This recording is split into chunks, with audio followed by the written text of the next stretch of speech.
नमस्कार दोस्तों, मैं अक्षय डेंडवाल आप सभी का स्वागत करता हूं आपके अपने YouTube channel nursing guide classes के अंदर।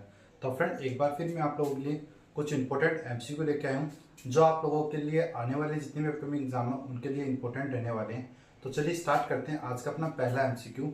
तो पहला एमसीक्यू कुछ इस प्रकार है। पहला एमसीक्यू आपको आपकी स्क्रीन के ऊपर दिखाई दे रहा है। क्या बोल रहा है? The meaning of term injection. कि एक टर्म है इंजेक्शन जिसका मीनिंग क्या होता है, कि इंजेक्शन जो टर्म है उसका मीनिंग क्या होता है, तो उसके बारे में आपको क्या करना है, बताना है। तो put down the food into the mouth, कि खाने को माउथ के अंदर लेना इंजेक्शन कहलाता है।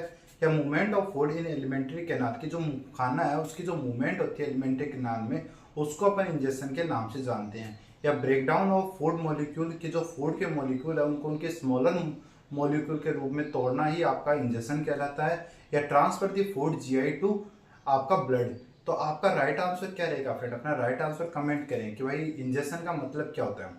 तो फ्रेंड, जब मोस्टली अगर अपन बात करें तो डाइजेस्टिव ट्रैक्ट की 4 तरह की एक्टिविटी होती है। पहली होती है इंजेक्शन, फिर आपकी होती है परपोल्सन, फिर होती है आपकी डाइजेशन और फिर होती है आपकी अब्जॉर्प्शन। ठीक है, तो ये 4 तरह की एक्टिविटी होती है। इंजेक्शन का मतलब होता है फूड मॉलिक्यूल को क्या करना, अपने ओरल कैविटी के अंदर यानी माउथ के अंदर लेना, इंजेक्शन कहलाता है। ठीक है, फिर मैं अगर प्रपोल्सन की बात करूं तो प्रपोल्सन का मतलब होता है फूड मॉलिक्यूल की क्या होना, मूवमेंट होना। ठीक है, और अगर मैं डाइजेशन की बात करूं तो डाइजेशन का मतलब है कि जो फूड मॉलिक्यूल है वो अपनी स्मॉलर अमाउंट के अंदर या स्मॉलर फॉर्म के अंदर टूटेंगे, उसको अपन डाइजेशन कहते हैं। और अपने अब्जॉर्प्शन की बात करूं तो अब्जॉर्प्शन का मतलब होता है जो अपनी स्मॉलर मॉलिक्यूल है, जो फूड के जो जो अपना डाइजेस्टिव जो फूड था जो ब्रेक डाउन हुआ था उसका क्या होना, अपनी ब्लड स्ट्रीम के अंदर डाइजेस्टिव ट्रैक्ट से ब्लड स्ट्रीम के अंदर क्या हो जाना, अब्जॉर्प्शन होना क्या कहलाता है, अब्जॉर्प्शन कहलाता है।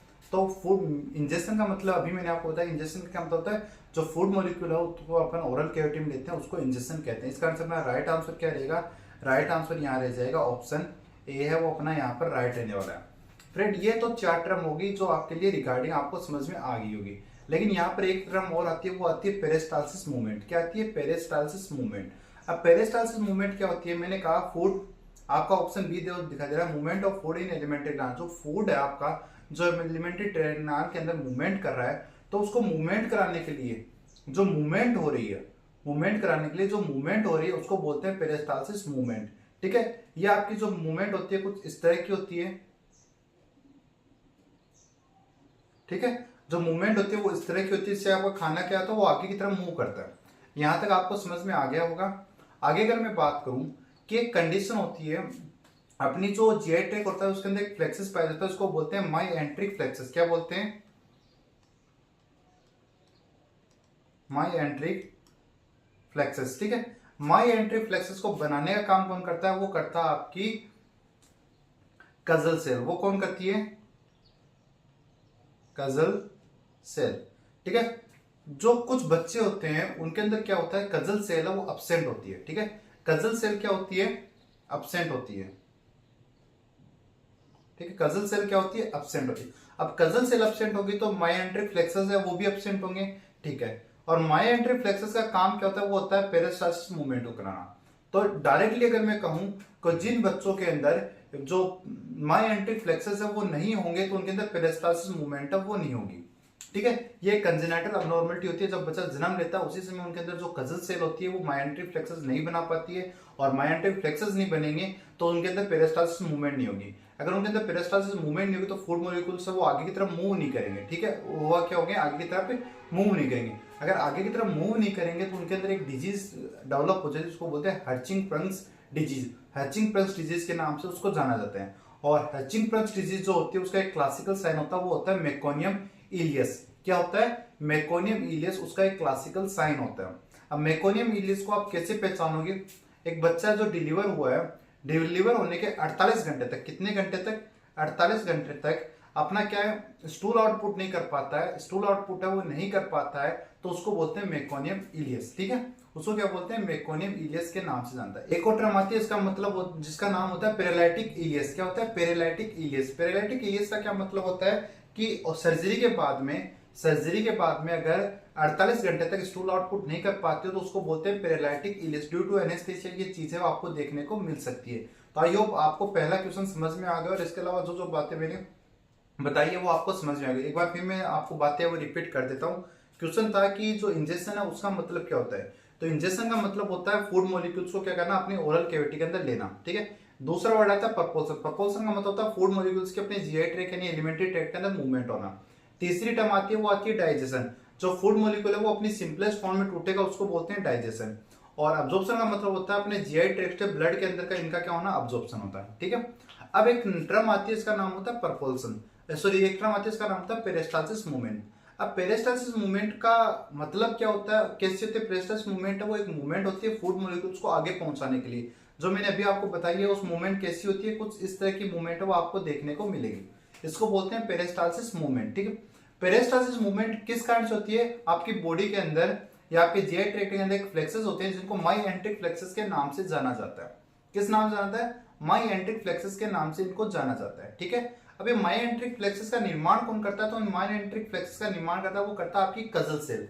कौन करती है, आपकी कजल सेल है, इनका निर्माण करती है, ठीक है। अब कुछ जो बच्चे होते हैं, ये कंजेनिटल डिजीज की बात कर रहा हूं मैं, कुछ बच्चे होते हैं जिनके अंदर कजल सेल है वो क्या होती है, एब्सेंट होती है। कजल सेल को पेसमेकर ऑफ जीआईटी के नाम से भी जाना जाता है। आपको कजल सेल मिल जाए तो कजल सेल को फर्स्ट प्रायोरिटी देनी है, अगर न मिले तो आपको माइएंट्रिक फ्लेक्सस को प्रायोरिटी देनी है, ठीक है।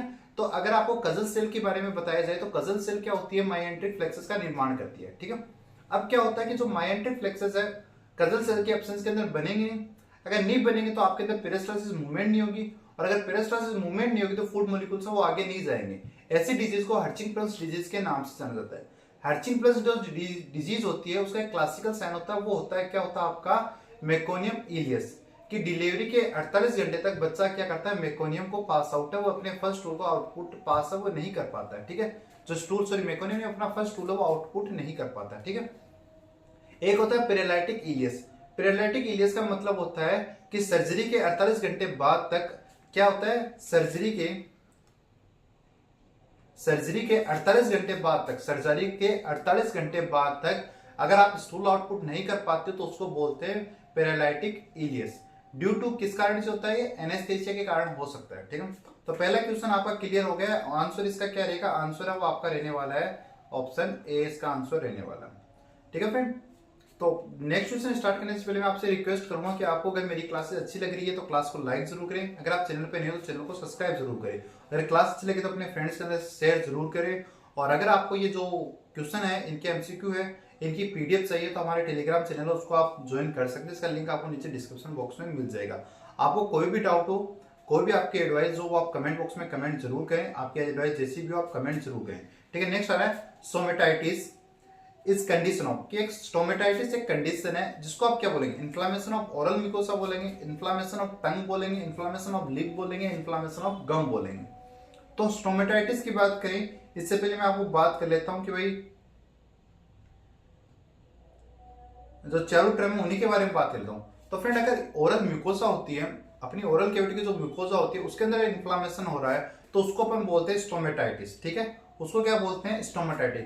और अगर आपकी टंग यानी आपकी जीभ के अंदर इन्फ्लामेशन होता है उसको बोलते हैं ग्लोसाइटिस, क्या बोलते हैं, उसको ग्लोसाइटिस बोलते हैं। और अगर आपके लिप के अंदर इन्फ्लामेशन होता है उसको बोलते हैं अपन चिल्लाइटिस, उसको क्या बोलते हैं, चिल्लाइटिस बोलते हैं। और आपका अगर गम के अंदर हो रहा है तो उसको बोलते हैं जिंजेवाइटिस, उसको क्या बोलते हैं, जिंजेवाइटिस बोलते हैं। तो आप तीनों टर्म के बारे में अच्छे से बता सकते हो कि भैया कि अगर आपके ओरल म्यूकोसा के अंदर इन्फ्लामेशन हो रहा है तो उसको बोलते हैं स्टोमेटाइटिस बोलते हैं। तो आपका राइट आंसर क्या रह जाएगा, राइट आंसर रह जाएगा ऑप्शन ए है वो यहाँ पर आपका राइट आंसर रह जाएगा कि भाई ओरल म्यूकोसा के अंदर अगर इन्फ्लामेशन हो रहा है तो उसको अपन क्या बोलेंगे, उसको अपन बोलेंगे क्या बोलेंगे, स्टोमेटाइटिस बोलेंगे, ठीक है। मेरा आपसे यहाँ एक क्वेश्चन है कि अगर कोई पेशेंट है जिसको आप स्टोमेटाइटिस हो रखा है या फिर आपका जिंजेवाइटिस मान लीजिए, ग्लोसाइटिस मान लीजिए, जिंजेवाइटिस यानी आपके टंग के अंदर इन्फ्लामेशन हो जाए, ग्लोसाइटिस यानी आपके गम के अंदर हो गया है, चिलाइटिस यानी आपके लिप के अंदर हो गया है। तो अगर आप ये चारों कंडीशन मान के चलें तो अगर आप इन पेशेंटों की केयर कर रहे हैं तो आप उसको क्या एडवाइस देंगे, क्या यूज करने के लिए बोलेंगे, क्या अवॉइड करने के लिए बोलेंगे। पहली बात अगर इन्फ्लामेशन हो गया तो आपको पता है पेन वहां पर प्रेजेंट रहेगा, स्वेलिंग वहां पर प्रेजेंट रहेगी, तो ये चीजें, इरिटेशन प्रेजेंट रहेगा, तो ये चीजें आपकी वहां पर प्रेजेंट रहेगी।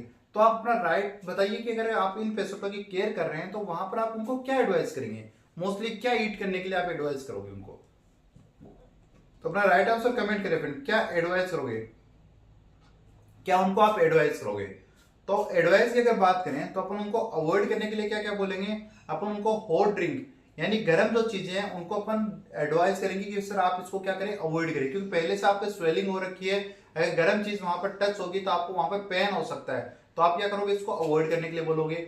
और आप एसिडिक डाइट को क्या करोगे, अवॉइड करने के लिए बोलोगे। क्या बोलोगे, एसिडिक डाइट को अवॉइड करने के लिए बोलोगे। आप क्या बोलोगे उनको, क्या भाई स्पाइसी फूड है वो क्या करें, अवॉइड करें। आप क्या करें कि जो अल्कोहल और अल्कोहल बेस्ड प्रोडक्ट है उनको क्या करें, अवॉइड करें। जैसे अल्कोहल हो गया, अल्कोहल बेस्ड जो माउथ क्लीनर आ गए वो हो गए। और आप टूथब्रश के लिए आपको क्या करेंगे, टूथब्रश जैसे कैसा भी हो आप उसके लिए क्या करेंगे, अवॉइड करेंगे। क्यों करेंगे, आपके गम के अंदर, आपकी जो टंग है उसके अंदर या फिर आपके ओरल मुकेश के अंदर इन्फ्लामेशन हो रखा है, आप टूथब्रश करेंगे तो वहां पर वो इंजरी कोज कर सकते हैं। तो ये सारी चीजें आप क्या करोगे, आप उनको क्या करोगे, अवॉइड करने के लिए बोलोगे। और यूज करने के लिए क्या बोलोगे, नॉन एसिडिक डाइट आप यूज करने के लिए बोलोगे। जो आपका कोल्ड ड्रिंक है या आपका ठंडा जो कोल्ड ड्रिंक या कोल्ड जो चीजें, ठंडी जो चीजें हैं वो क्या करोगे, आप उनको यूज करने के लिए बोलोगे। ठीक है, आप उनको ब्लंट डाइट है वो नॉन एसिडिक जो डाइट है उनको आप यूज करने के लिए बोलोगे। तो ये क्या है, आप उनको एडवाइस करोगे। ठीक है, तो आपको अगर पूछा सकता है कि आप एक नर्सिंग स्टाफ हो, नर्सिंग हो, आप नर्स हो आप, और आपको क्या करना है, एक पेशेंट जिसको ग्लोसाइटिस हो रखा है या इसको स्टोमेटाइटिस हो रखा है, उसकी आप केयर कर रहे हो, तो आप उसको क्या एडवाइस करोगे। तो आप बोलोगे सर अपन उनको एडवाइस करेंगे कि जो ठंडी चीजें वो खाएं, मोस्टली हॉट ड्रिंक ना ले, गर्म चाय ना पिए, गर्म दूध ना पिए।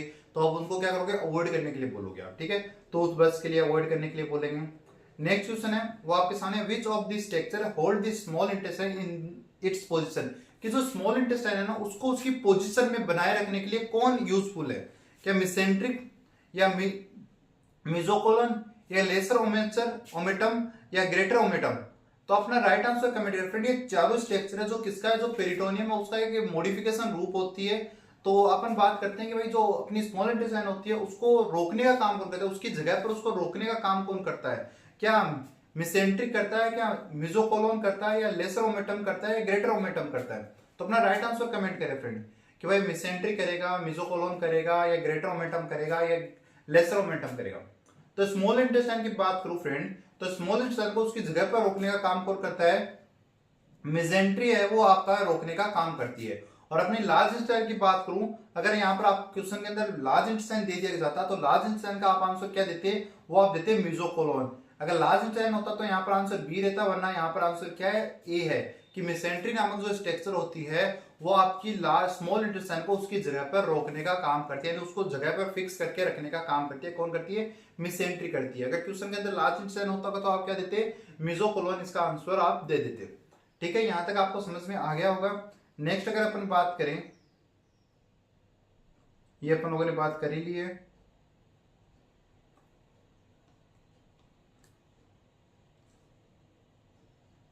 क्वेश्चन क्या पूछ रहा है, विटामिन बी12 अब्जॉर्प्शन एट विच साइट, कि जो विटामिन बी12 है उसका अब्जॉर्प्शन है सबसे ज्यादा या कौन सी जगह पर उसका अब्जॉर्प्शन होता है। लार्ज इंटेस्टाइन में होता है, स्मॉल इंटेस्टाइन में होता है, स्टोमक में होता है, या माउथ में होता है। चलिए मैं वेट करता हूं, अपना राइट आंसर कमेंट करिए आप लोग कि जो अपना विटामिन बी12 होता है उसका जो अब्जॉर्प्शन है वो कहां पर होता है।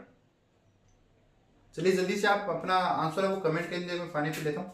आप कमेंट करें, अपना आंसर कमेंट करें कि भाई विटामिन बी12 है। इसके अलावा आप मैक्सिमम अब्जॉर्प्शन कहाँ होता है, मैक्सिमम डाइजेशन कहाँ होता है, अब्जॉर्प्शन स्टार्ट डाइजेशन है वो स्टार्ट कहाँ पर हो जाता है, प्रोटीन का डाइजेशन कहाँ होता है, प्रोटीन का डाइजेशन कहाँ पर स्टार्ट हो जाता है, आयरन है, कैल्शियम है, क्लोराइड है, इनका डाइजेशन कहाँ पर स्टार्ट होता है। ये सारे आंसर आप कमेंट करें जल्दी से।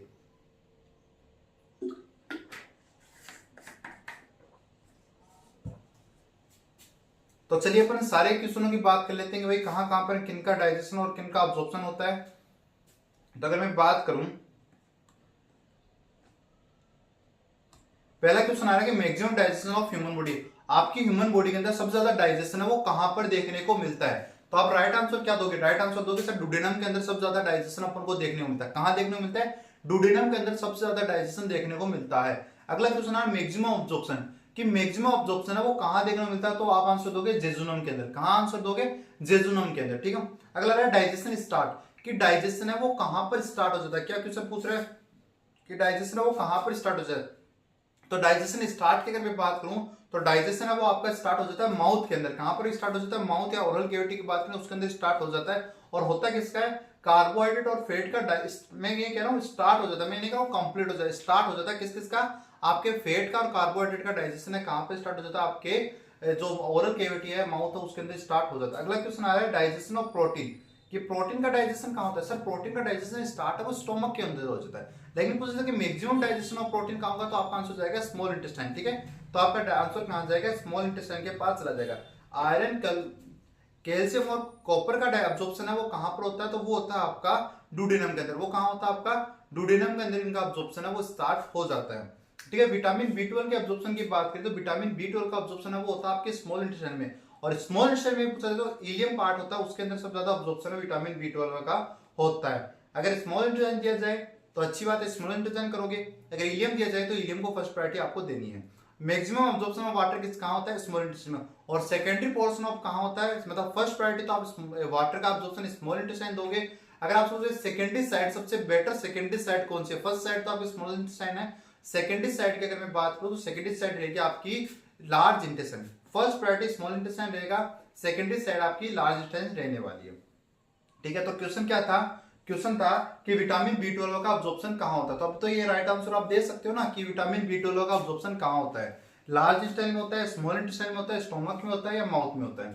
तो अपना राइट आंसर दे कहां होगा, आपका स्मॉल इंटेस्टाइन में होगा। स्मॉल इंटेस्टाइन में कहां होगा, इलियम, टर्मिनल इलियम जिसको बोलते हैं, वहां पर इसका सबसे ज्यादा अब्जॉर्प्शन है वो देखने को मिलता है। आई बात समझ में। अगला क्वेश्चन की बात करें, ये चीज अपन लोगों ने बात कर ली है। अगले क्वेश्चन की बात करें,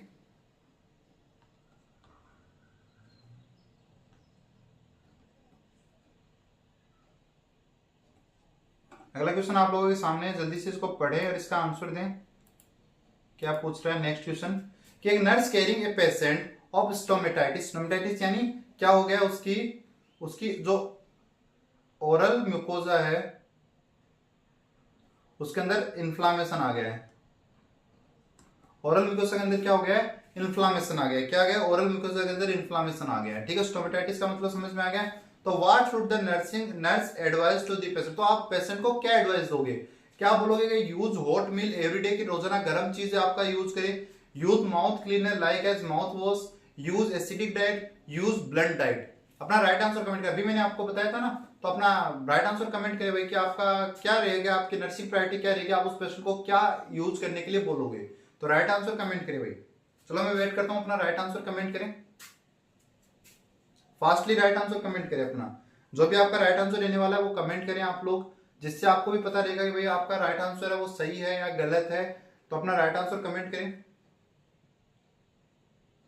तो पहले मैंने आपको बताया था कि अगर स्टोमेटाइटिस का पेशेंट है तो आपको हॉट ड्रिंक के लिए मना करोगे, उसको माउथ क्लीनर जैसे माउथ वॉश उनके लिए मना करोगे, आप एसिडिक डाइट के लिए मना करोगे, उसको क्या बोलोगे, ब्लंट डाइट लेनी है आपको, नॉन एसिडिक डाइट है वो आपको लेनी है। तो ऑप्शन डी है, ऑप्शन डी है वो यहाँ पर आपका क्या रहने वाला है, राइट रहने वाला है। क्या रहने वाला है, ऑप्शन डी है, ऑप्शन डी है वो आपका यहाँ पर क्या रहने वाला है, राइट रहने वाला है। अभी मैंने बता दिया आपको ऑप्शन डी है यहाँ पर राइट रहने वाला है। किसी बच्चे को डाउट हो तो कमेंट जरूर करें, ये इंपॉर्टेंट क्वेश्चन है भाई। क्या बोल रहा है कि प्री कैंसरियस लीजन या कंडीशन ऑफ ओरल कैंसर, कि जो ओरल कैंसर है उसका प्री कैंसरियस कंडीशन कौन सा है, वो कैंसर है वो डायरेक्टली नहीं होता कि ऐसे पता चला कि सुबह उठे पता चला कैंसर हो गया, ऐसे कैंसर नहीं होता। कुछ प्री कैंसरियस कंडीशन होती है, तो वो प्री कैंसरियस कंडीशन है वो क्या होती है। ठीक है, तो अपना राइट आंसर कमेंट करें भाई, प्री कैंसरियस कंडीशन है वो क्या होती है। अपनी इसको थोड़ा जो गौर से सुनना आप लोगों को, ये बहुत इंपॉर्टेंट चीज है, काम की चीज, आपको उसको थोड़ा गौर से सुनना है। क्या इरिथ्रोप्लेकिया होता है, क्या ल्यूकोप्लेकिया होता है, क्या बेरेट इसोफेगस होता है, या फिर ए एंड बी बोथ। तो राइट आंसर मैं अभी आपको बताता हूँ, राइट आंसर रहेगा इरिथ्रोप्लेकिया और ल्यूकोप्लेकिया, यानी आपका राइट आंसर ऑप्शन डी है वो रहेगा। और बेरेट इसोफेगस की बात करें तो बेरेट इसोफेगस है वो आपके इसोफेगस का प्री कैंसरियस कंडीशन रहती है। ठीक है, क्या रहता है, प्री कैंसरियस कंडीशन रहती है किसकी, इसोफेगस की। और ल्यूकोप्लेकिया और इरिथ्रोप्लेकिया वो किसका रहता है, आपका ओरल म्यूकोसा रहता है। ल्यूकोप्लेकिया जो रहेगा वो व्हाइट कलर के, और इरिथ्रोप्लेकिया वो रेड कलर के आपके ओरल कैविटी के अंदर पैचेस लाइक स्ट्रक्चर बन जाएगी। ठीक है, ल्यूकोप्लेकिया होता है वो मोस्ट कॉमन होता है, ल्यूकोप्लेकिया का होता है वो मोस्ट कॉमन होता है, और इरिथ्रोप्लेकिया वो मोस्टली सीवियर होता है। मतलब ल्यूकोप्लेकिया होने के बाद जरूरी नहीं है कि आपको ओरल कैंसर ही हो, लेकिन इरिथ्रोप्लेकिया वो सीवियर कंडीशन होती है, वो 100% श्योर है या फिर 90% श्योर है कि आपको क्या होगा, ओरल कैंसर होने की संभावना है। तो वो मोस्ट सीवियर कंडीशन होती है। मोस्ट, अगर आपको पूछा कि मोस्ट कॉमन कंडीशन क्या रहेगी आपकी प्री कैंसियस ओरल की, तो आप बोलोगे लुकोप्लेकिया रहेगा। और अगर आपसे पूछा कि मोस्ट सीवियर कंडीशन कौन सी रहेगी, तो आप बोलोगे इरिथ्रोप्लेकिया रहेगा। ठीक है, एक कंडीशन और होती है ओरल कैंडिडाइटिस। ठीक है, एक फंगल इन्फेक्शन होता है कैंडिडा का, कैंडिडा एल्बिकेंस का एक फंगल इन्फेक्शन होता है जो आपकी ओरल कैविटी के अंदर देखने को मिलता है। उसके अंदर भी आपके माउथ के अंदर व्हाइट पैचेस है वो देखने को मिलते हैं। तो क्या वो लुकोप्लेकिया की सिम्टम है? नहीं, वो लुकोप्लेकिया के सिम्टम नहीं है। क्यों? क्योंकि लुकोप्लेकिया की अगर बात करें तो जो व्हाइट पैचेस होते हैं उनको आप ना किसी भी आर्टिकल से उनको रफ या उनको रिमूव नहीं कर सकते। और जो कैंडिडाइटिस होता है उसके अंदर आप जो पैचेस है उनको किसी भी आर्टिकल से आप क्या कर सकते हो, आप स्केच करोगे तो वहां से वो निकल जाएंगे। ठीक है, आप उनको अगर मान लो ये आपकी ओरल मुक्योजा है, या आपकी ओरल मुक्योजा, इससे आपने किसी आर्टिकल से इसको रफ किया तो ओरल कैंडिडाइटिस में क्या होगा कि वो यहां से क्या होंगे, निकल जाएंगे। ठीक है, वो क्या होंगे, यहां से निकल जाएंगे। लेकिन ल्यूकोप्लेकिया के अंदर क्या होता है, अगर आप उसको इरेज करते हो यहां से तो वो यहां से निकलेंगे नहीं। दोनों के अंदर यही डिफरेंस आपको देखने को मिलेगा। ठीक है, तो यहाँ राइट आंसर ऑप्शन डी है वो आपको देखने को मिलेगा। आगे अगर मैं बात करूं,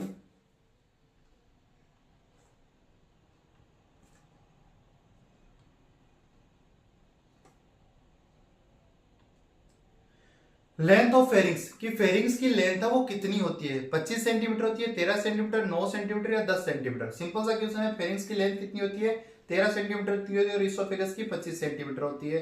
फेरिंग्स के बारे में कुछ इंपॉर्टेंट चीजें वो बात कर लेते हैं अपन, ज्यादा कुछ खास नहीं है फेरिंग्स के बारे में, लेकिन बात कर लेते हैं।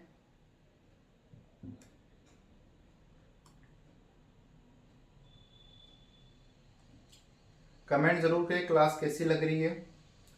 ठीक है, की पॉइंट है तो फेरिंग्स जो होता है वो आपका फनल शेप ऑर्गन होता है। क्या होता है, फनल शेप ऑर्गन होता है। लेंथ 13 सेंटीमीटर होती है, लेंथ जो 13 सेंटीमीटर एक्सटेंड का होता है, सर्वाइकल फर्स्ट से सर्वाइकल सिक्स तक इसकी लेंथ होती है, ये एक्सटेंड होता है। तीन पार्ट होते हैं, नेजोफेरिंग्स होता है, ओरोफेरिंग्स होता है और आपका नेजोफेरिंग्स होता है, ओरोफेरिंग्स होता है और आपका लेरिंजियोफेरिंग्स आपका इसका पार्ट होता है। जो फेरिंग्स का पार्ट नोज में खुलेगा वो नोजोफेरिंग्स होता है, जो ओरल कैविटी में खुलेगा वो ओरोफेरिंग्स होता है, जो लेरिंग्स में खुलेगा वो रिंगोफेरिंग्स होता है। ठीक है, नेजोफेरिंग्स की बात करें तो नेजोफेरिंग्स के अंदर एक ओपनिंग प्रेजेंट होती है, इसको बोलते हैं यूस्टेनियस ट्यूब ओपनिंग, जो आपकी मिडल ईयर को नेजोफेरिंग्स से कनेक्ट करने का काम करती है। मिडल ईयर को नेजोफेरिंग्स से कनेक्ट करने का काम करती है। ये बात को इंपॉर्टेंट आपके लिए। एक है आपका कोएनल। कोएनल एक टर्म आती है, कोएनल का मतलब क्या होता है कि जो नोज होता है आपका, जो नोज होता है, ये मान लो आपका नेजल ओपनिंग है और ये आपका जो फेरिंग्स है, तो नेजल ओपनिंग जो फेरिंग्स में खुल रही है इस एरिया को क्या बोलते हैं आप, कोएनल बोलते हैं। ठीक है, इसको क्या बोलते हैं, कोएनल बोलते हैं। अगर इस कोएनल के अंदर इसकी ओपनिंग है वो ब्लॉक रह जाए, खुले नहीं, कंजेनाइटल इसके अंदर ब्लॉकिंग आ जाए, तो इसको क्या बोलोगे, कोएनल एट्रेक्सिया बोलोगे। क्या बोलोगे, choanal atresia. Congenital blockage of choanal या फिर congenital blockage of nasal opening in pharynx is known as choanal atresia. क्या बोलोगे, कोएनल एट्रेक्सिया के नाम से इसको अपन जाना जाता है। आई बात समझ में। ओरोफेरिंग्स जो ओरल फेरिंग्स का पार्ट जो ओरल कैविटी में खुलेगा उसको, सॉरी ओरल ओपनिंग में खुलेगा उसको, सॉरी क्लियर करते हैं एक बार इसको, जो ओरल ओपनिंग है उसका जो पार्ट फेरिंग्स में खुलेगा उसको बोलते हैं ओरोफेरिंग्स। इसमें एक टर्म आती है, इसके अंदर भी एक टर्म आती है, एक टर्म आती है उसका मतलब फाउसिस। फाउसिस का मतलब क्या होता है, जो ओरल ओपनिंग है वो फेरिंग्स में खुलती है तो उसको बोलते हैं फाउसिस। और लेरिंगोफेरिंग्स के अंदर इतना ही है कि जो लेरिंग्स का पार्ट है वो फेरिंग्स से जुड़ा रहता है, उसको बोलते हैं लेरिंगोफेरिंग्स। ठीक है, आगे चलें। नेजोफेरिंग्स होता है वो मेन पार्ट किसका होता है, आपके रेस्पिरेटरी ट्रैक्ट का होता है।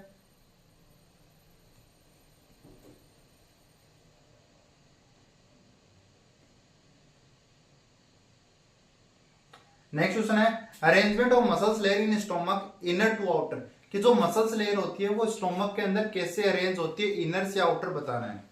लॉन्जिट्यूडनल एंड सर्कुलर, की इनर लॉन्जिट्यूडनल रहेगी, आउटर सर्कुलर रहेगी, इनर सर्कुलर रहेगी, मिडल लॉन्जिट्यूडनल रहेगी, आउटर ऑब्लिक रहेगी। ऑप्शन सी एक्स आई हो गया क्या, चलो छोड़ो।